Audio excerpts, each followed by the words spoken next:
வணக்கம், வாழ்க வளமுடன்.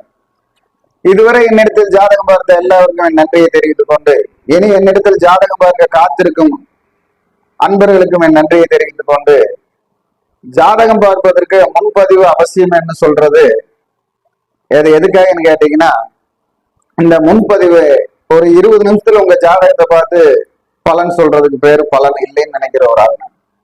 உங்க ஜாதகத்தை அந்தந்த நல்ல நேரத்துக்கு தகுந்தது போல ஒவ்வொரு நேரத்திற்கும் அனுசரிச்சு பார்த்து அந்த நேரத்துல ஒவ்வொரு பாயிண்ட் எழுதி அந்த பாயிண்ட் இப்ப நீங்க போன் பண்ணி உங்ககிட்ட அப்புறம் ஆன்லைன்ல பேசுறேன், ஒரு மணி நேரம் உங்க போன்ல பேசுறேன் அப்படின்னா ஒரு 100 பாயிண்ட் 90 பாயிண்ட் அதை எழுதுவேன். அந்த பாயிண்ட் எல்லாம் உங்ககிட்ட கேட்டுட்டே வருவேன். அதுல ஒரு 75 பாயிண்ட் உங்களுக்கு ஓகேன்னு சொன்னா நான் சொல்ற விஷயம் உங்களுக்கு கரெக்டா நடக்குன்னு அர்த்தம். அதுக்காகத்தான் உங்ககிட்ட நேரம் காலம் எல்லாம் கேட்கறது. அதுக்கு தகுந்த அந்த நேரம் காலம் சூழ்நிலைக்கு தகுந்த மாதிரி உங்களுக்கு பரிகாரம் பலனெல்லாம் எடுத்து நம்ம சொன்னோம்னா அது இயக்க முடியும்.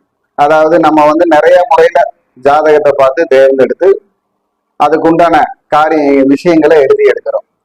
அதை கரணமாவும் பார்க்கிறோம், யோகமாவும் பார்க்கிறோம், திதியாவும் பார்க்கிறோம், ராசியாவும் பார்க்கிறோம், லக்னாவும் பார்த்து இந்த 5 முறையிலையுமே உங்க ஜாதகத்தை ஆராய்ச்சி பண்ணி அதுல இருந்து உங்களுடைய ஒவ்வொரு கேள்விகளுக்கும் ஒவ்வொரு செயல்பாட்டையும் செயல்படுத்த முடியுமா அப்படிங்கிறதுக்கு உண்டான விஷயத்தெல்லாம் எடுத்து எழுதிட்டு தான் உங்ககிட்ட நம்ம ஜாதகம் பார்க்கறதுக்கு ஆரம்பிக்கிறது. அதனாலதான் இந்த கால அவகாசம் அப்படின்னு சொல்றது முன்பதிவு தேவைன்னு சொல்றது. இப்போ எங்கிட்ட ஒரு நபர் இப்போ மதுரை மாவட்ட நபர், அவர் எங்கிட்ட ஒரு 3 வாரத்துக்கு முன்னாடியே போன் பண்ணிட்டு முன்பதிவு பண்ணி இன்னைக்கு வரேன்னு வந்தாரு. 3 மணி நேரம் பார்த்தாரு ஜாதகம். 11:30 ஸ்டார்ட் பண்ணி 2:30 தான் போனார். அப்ப அவருடைய விஷயங்கள் முழு விஷயங்களும் அவருக்கு கிடைக்கணும். அப்ப அவர் நேரம் வரும்போது கொண்டு வரப்போ அந்த ஜாதகத்தை பார்த்து எடுத்து பலனெல்லாம் எழுதி சொல்றப்போ 3 மணி நேரம் ஆயிடுது. அதுக்காகத்தான் முன்னாடியே நீங்க முன்பதிவு பண்ணி அந்த ஜாதகத்தை அனுப்பிச்சிட்டீங்க அப்படின்னா அதுக்கு தகுந்த மாதிரி உங்களுக்கு பலன் சொல்லி எடுக்க முடியும். அப்படின்றதுக்காகத்தான் இந்த கால அவகாசம் கேட்பது.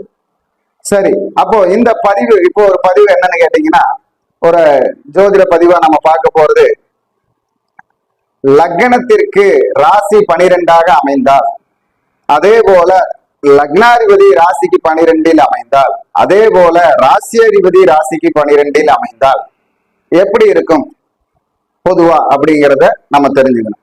இதுல யாரு ராசிக்கு 12ல இருந்தாலும் அவங்களுடைய அனுபவம் இந்த 12ஆம் இடத்தை வைத்துத்தான் இருக்கும். இந்த 12ஆம் இடத்திற்கு உண்டான ஆதிபத்தியத்தை தான் இயக்கும், அந்த செயல்பாட்டை தான் எடுத்துக்கும். அப்ப இந்த 12ஆம் இடம்ங்கிறது என்னன்னு கேட்டீங்கன்னா, போகம், சுகம், நல்லுறக்கம், ஆரோக்கியம்,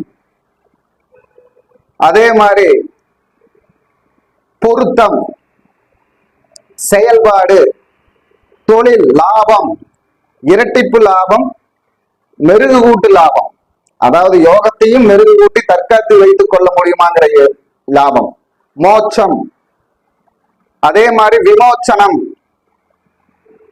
அதே மாதிரி பூர்வ புண்ணியத்தைக்கு மாற்றம் தரக்கூடிய பாவகம், உயர்வை தரக்கூடிய பாவகம் 12ஆம் பாவகம் பூர்வ புண்ணியத்திற்கு. அப்போ அந்த செயல்பாட்டை எப்படி செயல்படுத்த முடியும், வெற்றி பெற வைக்க முடியுங்கிறது தான் நாம இந்த பதிவுல பார்க்கிறோம். இருந்தாலும் அதுக்கு உண்டான பொதுவான அனுபவம் எப்படி இருக்குன்னு பார்த்தீங்கன்னா, இந்த 12ஆம் இடத்தில் ராசி மறைந்தாலோ, லக்னத்திற்கு 12இல் ராசியாக இருந்தாலும், ராசி அதிபதி லக்னத்துக்கு 12இல் இருந்தாலும், லக்னாதிபதி லக்னத்திற்கு 12இல் இருந்தாலும் அவர்களுடைய ஓட்டம் தூரமாக இருக்கும், தூரதேச பயணமாக இருக்கும், திருமணம் தாமத திருமணமாக இருக்கும், குழந்தை பாக்கியம் நமக்கு அந்த 12 இடத்திற்கு தகுந்தது போல தாமதமாகத்தான் இருக்கும், இல்லைன்னா ஒரு சிலருக்கு ரொம்ப கஷ்டமா இருக்கும்.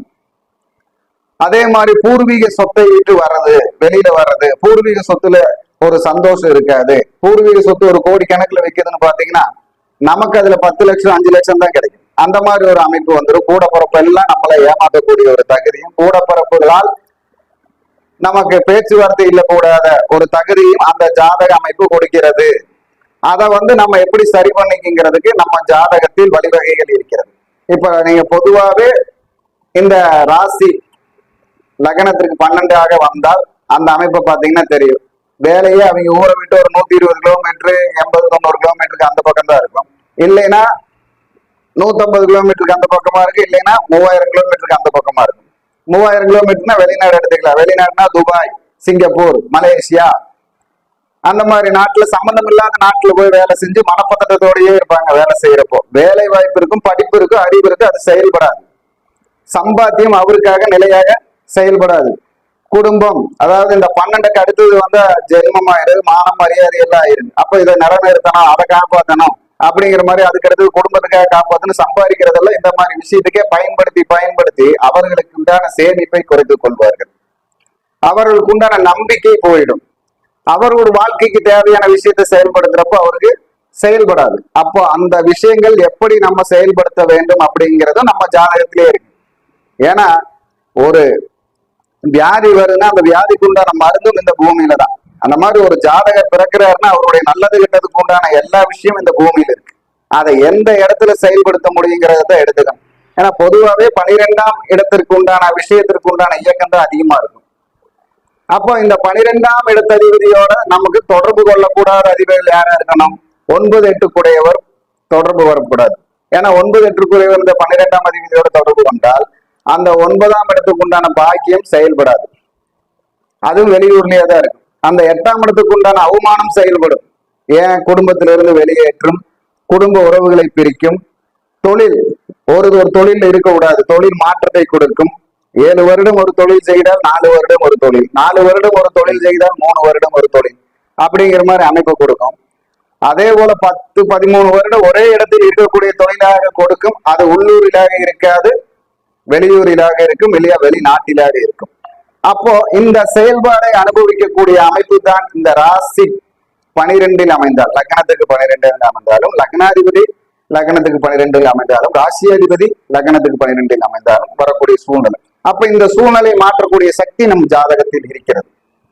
இது போல அமைப்பு உள்ள பிரச்சனைகள் உள்ள ஜாதகங்கள் எடுத்து பார்த்தா இந்த அமைப்பு வரும். அப்ப இதுக்குண்டான தீர்வும் நம் ஜாதகத்தில் இருக்கிறது, கண்டுபிடிக்கலாம். முயற்சி பண்ணுங்க, வெற்றி பெறுங்க. வணக்கம். வாழ்க வளமுடன், வாழ்க வளமுடன்.